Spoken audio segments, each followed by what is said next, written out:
రాజ్యాంగ నిర్మాత doctor BR Ambedkar 135వ జయంతి వేడుకలు తునిలో ఘనంగా నిర్వహించారు. తుని పట్నంలోని సీఎంఆర్ సెంటర్లో ఉన్న అంబేడ్కర్ విగ్రహానికి మాజీ మంత్రి, వైసీపీ కాకినాడ జిల్లా అధ్యక్షుడు దాడిశెట్టి రాజా పూలమాల వేసి నివాళులర్పించారు.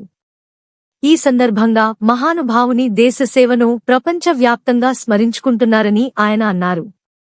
ఈ కార్యక్రమంలో వైసీపీ నాయకుడు యనమల కృష్ణుడు తదితరులు పాల్గొన్నారు.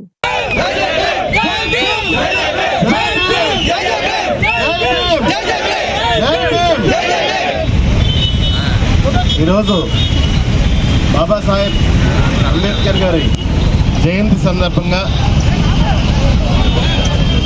దేశవ్యాప్తంగా ప్రపంచవ్యాప్తంగా కూడా ఆ మహనీయుడిని స్మరించుకుంటూ ఒక పండగ వాతావరణంలో ఈరోజు ఈ కార్యక్రమం చేసుకోవడం జరుగుతుంది.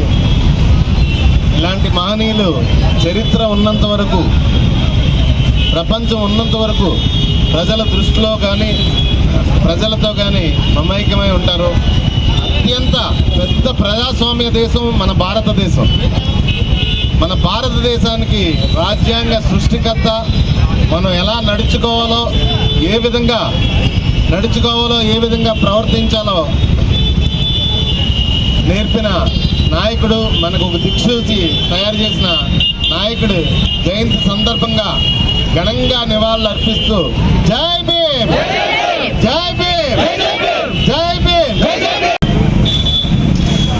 దళిత నాయకులు, వైఎస్ఆర్సీపీ నాయకులు, మన నాయకులు రాజయ్య గారు ఈరోజు అంబేద్కర్ గారికి నివాళులు అర్పించడానికి ఈరోజు ఈ సెంటర్ రావాల్సి వచ్చింది. ఎందువల్లంటే ఆ రోజున అంబేద్కర్ గారు అనేక కష్టాలు పడి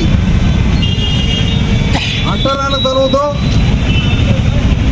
అప్పటి రోజుల్లో చెప్పులు వేసుకున్నా, బట్టలు వేసుకున్నా, కలిపి నీళ్లు తాగినా, కలిపి చదువుకున్నా అనేక ఇబ్బందులు పడి ఈ రోజున మనందరితో మెప్పు పొందుతున్నారంటే మనం తప్పనిసరిగా అంబేద్కర్ యొక్క ఆదర్శం తీసుకుని ఆశయాలకు మనందరూ పాటుపడాలని సభాముఖం మీ అందరినీ కోరుకుంటూ, మరి ఈ రోజుల్లో అనేక అవకాశాలు ఉన్నప్పటికీ, ఆ రోజుల్లో ఎప్పుడు అవకాశాలు లేనప్పటికీ అంబేద్కర్ గారి యొక్క అనేక పరాభాలు పొంది ఈ రోజున భారతదేశంలో భారత రాజ్యాంగ నిర్మాతగా నిప్పు పొందారు. అంటే ఆయన ఏ విధంగా మనం ఆదర్శంగా తీసుకోవాలి, ఏ విధంగా ఆయన ఆశయాలు మనం నెరవేర్చాలనేది ప్రతి ఒక్కరూ కూడా ఈ కేవలం అంబేద్కర్ గారు ఒక దళితులకే కాదు, అణగారిన వర్గాలకే కాదు, ఆయనకి రాసినటువంటి రాజ్యాంగం ఈ రోజున భారతదేశంలో మనందరినీ నడిపిస్తుంది అన్నది మర్చిపోవద్దని కూడా ఈ సభాముఖంలో కోరుకుంటూ రాజయ్య గారిని అందరికీ భారతదేశంలో పుట్టడం మన అదృష్టమని అనుకుంటాం కదా. డాక్టర్ బిఆర్ అంబేద్కర్ భారతదేశంపై పుట్టడం భారతదేశ అదృష్టంగా భావించవచ్చు. ఎందుకంటే ఆయన మామూలు వ్యక్తి కాదు, మహోన్నత భావాల శక్తి. ఆయన జీవితం ఒక కన్నీటి సంఘం, ప్రతిరోజు పోరాటాలమైన చుట్టూ హేళన చేసే సమాజం, అంటరాని వాడిగా ముద్ర ఉంచేద్దామన్న సమస్య ఒక అడుగు ముందుకు వేసేలోపు వెనక్కి లాగేసే 100 అడుగుల కుట్టీల యత్నం.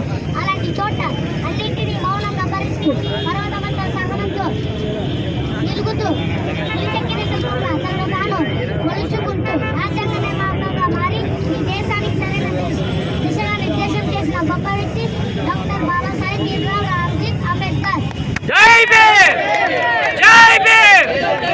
త్యాగం చేసిన మహనీయుడికి ఏం చేసినా తప్పని పార్టీలు శాశ్వతంగా కీర్తించే అంబేద్కర్ పొడుగు బలహీనుల అభ్యున్నతి కోసం అహర్నిశాలు కృషి చేశారు. సాధారణ నేతలైతే పేదలకు హామీనిచ్చి చేతల్లో చేయకపోవచ్చు అని భావించిన ఆయన రాజ్యాంగ నిర్మాణంలోనే పేదలకు ఖచ్చితమైన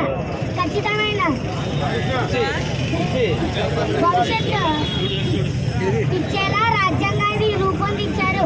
అందుకే ఆయనని వాడవాడల గుండెల్లో పెట్టేసుకుంటారు. ప్రజలు ఆయన